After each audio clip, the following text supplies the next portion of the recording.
नमस्कार छात्रों, आज की कक्षा में आप जानेंगे कक्षा 7 का विज्ञान में पहला चैप्टर में पेड़ पौधे में पोषण। अगर आप तो अभी तक मेरा चैनल को आप लोग सब्सक्राइब नहीं किया तो सब्सक्राइब कर लीजिए ताकि मेरा वीडियो का नोटिफिकेशन आप लोग तक पहुंच सके। तो छात्रों आइए शुरुआत करते हैं। पेड़ पौधों में पोषण। पौधों में पोषण, न्यूट्रिशन इन प्लांट्स। क्या पौधों को भी भोजन की आवश्यकता होती है? तो छात्रों, सभी जीवित प्राणियों को विविध गतिविधियों जैसे शरीर की वृद्धि, शरीर के टूटी फूटी कोशिकाओं की मरम्मत एवं जैविक प्रक्रियाओं के लिए आवश्यक पदार्थों की आपूर्ति के लिए ऊर्जा की ज़रूरत पड़ती है। यह ऊर्जा उन्हें कैसे प्राप्त होती है? यह ऊर्जा उन्हें भोजन से प्राप्त होती है और इसका अर्थ यह हुआ कि पौधों को भी भोजन की आवश्यकता होती है। तो छात्रों, पिछली कक्षा में आपने भोजन के विभिन्न घटकों के बारे में विस्तार से अध्ययन किया है और भोजन में उपस्थित विभिन्न घटक जैसे कार्बोहाइड्रेट, प्रोटीन, वसा, विटामिन एवं खनिज, जिन्हें पोषक तत्व कहते हैं, हमारे जीवन के विभिन्न कार्यों के लिए आवश्यक है। तो छात्रों, ज़रा सोचिए कि पौधों के लिए भोजन कौन बनाता है? तो पौधे अपना भोजन स्वयं बनाते हैं। तो आइए जानें कि पौधों में ऐसा क्या है जिससे वे अपना भोजन स्वयं बनाते हैं। तो छात्रों, प्रकाश संश्लेषण क्रिया द्वारा बनाते हैं। तो यह पॉइंट दिया गया है, प्रकाश संश्लेषण पौधों में खाद्य संश्लेषण का प्रक्रम। तो पौधों की हरी पत्तियों में कुछ पदार्थ ऐसे होते हैं जो भोजन बनाने में सहायता करते हैं और भोजन का जो उत्पादन संश्लेषण हरी पत्तियों में होता है, इसलिए इसे हम जो है भोजन उत्पादक का कारखाना या खाद्य कारखाना भी कहते हैं।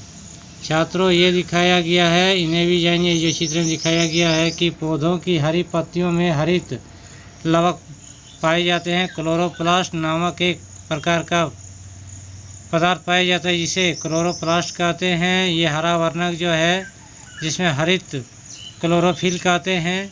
ये देखिए चित्र में दिखाया गया है कि पत्ती में हरित लवक में खाद जो है, इसके बारे में जानने के लिए पर्ण हरित वर्णक है। तो आइए इसे कर देखते हैं कि अपने विद्यालय में मिट्टी सहित 2 गमले लीजिए। दोनों गमलों में जो है एक तरह के ही पौधे लगाइए और एक गमले में जो है कक्षा के अंदर रखिए और दूसरे गमले को कक्षा के बाहर रखिए और 5-7 दिन के बाद दोनों पौधे का जो है अंतर देखिए। इसमें आपको बहुत भारी अंतर पड़ेगा। जो घर के अंदर, स्कूल के अंदर में जो रखा जाता है पौधा, वो वृद्धि नहीं करता है, लेकिन जो स्कूल के बाहर जो गमला रखा गया उसके लगा हुआ पौधा में जो है वृद्धि होता हुआ आपको दिखाई पड़ेगा। तो छात्रों, इस क्रियाकलाप के माध्यम से आपने जाना कि प्रकाश संश्लेषण जो है सूर्य के प्रकाश की महत्वपूर्ण भूमिका है। तो आइए जानते हैं कि पौधों को भोजन बनाने के लिए और किन पदार्थों की आवश्यकता होती है। तो छात्रों, प्रकाश संश्लेषण के लिए आवश्यक कच्चे पदार्थ ये देखिए। क्लोरोफिल वर्णक जो पौधों की हरी पत्तियों में पाया जाता है, कार्बन डाइऑक्साइड जो वायु में उपस्थित होता है, जल एवं खनिज जो मिट्टी से पौधों के जड़ मूल द्वारा अवशोषित किए जाते हैं। चौथा पॉइंट है सूर्य का प्रकाश। सूर्य के प्रकाश की उपस्थिति में इन कच्चे पदार्थों से पौधे द्वारा भोजन तैयार करने की प्रक्रिया को क्या कहते हैं? तो देखिए छात्रों, ये बॉक्स में दिया गया है कि हरे पौधे द्वारा सूर्य के प्रकाश की उपस्थिति में क्लोरोफिल, कार्बन डाइऑक्साइड तथा जल का उपयोग कर भोजन की प्रक्रिया को प्रकाश संश्लेषण कहते हैं। और इस प्रक्रिया में मुख्यतः ग्लूकोज जो एक कार्बोहाइड्रेट या शर्करा है से बनता है जो ऑक्सीजन निर्मुक्त करता है। प्रकाश संश्लेषण को जो है निम्नलिखित समीकरण द्वारा भी दर्शाया जा सकता है। छात्रों, ये देख सकते हैं यह प्रकाश संश्लेषण का समीकरण है। 6CO2 + 12H2O प्रकाश संश्लेषण अभिक्रिया क्लोरोफिल C4H12O6 + 6O2 + 6H2O। तो छात्रों, ये आप देख सकते हैं कि यह कार्बोहाइड्रेट मंड जिसे स्टार्च में परिवर्तन होता है। और ये बताइए कि क्या प्रकाश संश्लेषण के लिए क्लोरोफिल आवश्यक है? तो छात्रों, इस क्रियाकलाप में हम जानेंगे कि क्रोटन या कोलिस की एक चित्तीदार पत्ती लीजिए और इस पत्ती के बीकर में डालकर कुछ देर उबालिए। फिर इन इस पत्ती को जो अवलोकन वाले बीकर में डालिए और अवलोकन अल्कोहल जो है वाले बीकर को जो है वाटर बाथ में रख डालिए। पत्ती में मौजूद हरा वर्ण क्लोरोफिल पत्ती से निकलकर अल्कोहल में घुल जाता है और रंगहीन पत्ती को पानी में अच्छी तरह से धोइए। पत्ती को जो है पेस्ट्री डिश में रखकर उस पर आयोडीन की कुछ बूंदें डालिए। तो आप ये देखिएगा कि दोनों पत्तों में किस तरह जो है अंतर दिखाया गया। पहले ये हरा था, बाद में ये नीला कलर का दिखाई दे रहा है। तो छात्रों, प्रकाश संश्लेषण के लिए क्लोरोफिल कितना आवश्यक है? तो पत्ती का वह भाग जो पहले हरे रंग का था अब ये गाढ़े नीले रंग का हो गया, जिसे आप चित्र में आप देख सकते हैं। तो छात्रों, जैसा कि चित्र में आपने देखे कि सफ़ेद रंग वाले भाग में जो है हरा वर्णक क्लोरोफिल वर्णक अनुपस्थित होने के कारण उस भाग में ना तो प्रकाश संश्लेषण की प्रक्रिया हुई और ना ही स्टार इमारत की निर्माण हुआ। तो इससे स्पष्ट है कि प्रकाश संश्लेषण के लिए क्लोरोफिल की आवश्यकता होती है। इसके बाद आते हैं पत्तियों में छिद्र जो होता है उसे रंध्र कहते हैं। रंध्र को अंग्रेजी में स्टेमेटा कहते हैं। तो पौधों की पत्तियों की सतह पर जो है छिद्र होते हैं। पत्तियों की सतह पर स्थित ऐसे छिद्र को रंध्र कहते हैं, जैसा कि इस चित्र में आप देख सकते हैं। तो छात्रों, यही है रंध्र। तो इस प्रकार छात्रों देखते हैं कि क्या जल एवं खनिज भी इसी तरह की पत्तियों तक पहुंचते हैं? तो छात्रों, नहीं, जल एवं खनिज जो है वाहिकाओं द्वारा जो पत्तियों तक पहुँचाए जाते हैं। जो पेड़ में जड़ से तना में पहुँचता है, तना के से जो जुड़ा हुआ जो है डालियाँ होती है उसके द्वारा जो है पत्तियाँ जुड़ी होती है, इस प्रकार जो है पहुँचती है। और जड़, तना, शाखाएँ एवं पत्तियाँ तक फैली होती है और पोषक पदार्थों जो है पत्तियों तक पहुँचाने के लिए ये वाहिकाएँ मार्ग में बनाती है, पौधे में पदार्थों का परिवहन करते हैं। तो छात्रों, ये भी जानें कि यदि प्रकाश संश्लेषण नहीं हो तो क्या होगा? तो ये भी जानते हैं छात्रों कि प्रकाश संश्लेषण नहीं होगा तो पौधे जो है जीवित नहीं रहेंगे। यदि प्रकाश संश्लेषण नहीं होगा तो प्राणियों के खाद्य पदार्थ भी उपलब्ध नहीं होगा।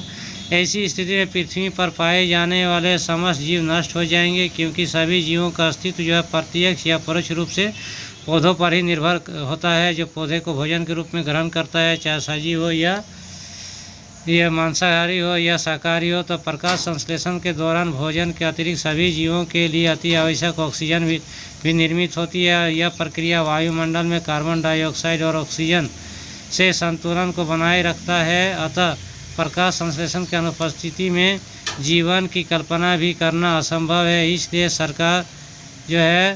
सरकार द्वारा समय समय पर वृक्षारोपण का भी अभियान चलाया जाता है। और वृक्षारोपण जो है जुलाई महीना में चलाया जाता है, वर्षा शुरुआत होने से मानसून के आगमन पर। हरी पत्तियों के अतिरिक्त अन्य वर्ण की जो है पत्तियों में भी जो है क्लोरोफिल होते हैं, परंतु इन पत्तियों में उपस्थित लाल, भूरे अथवा अन्य वर्ण क्लोरोफिल के हरे रंग को ढक लेते हैं और इस पत्तियों में जो है भी प्रकाश संश्लेषण होता है।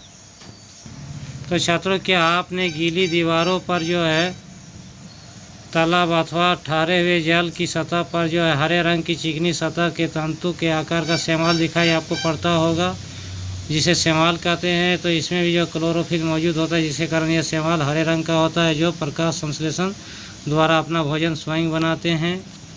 और छात्रों, ये देखिए दिखाया गया है शैवाल जमा हुआ तालाब में हरे रंग का।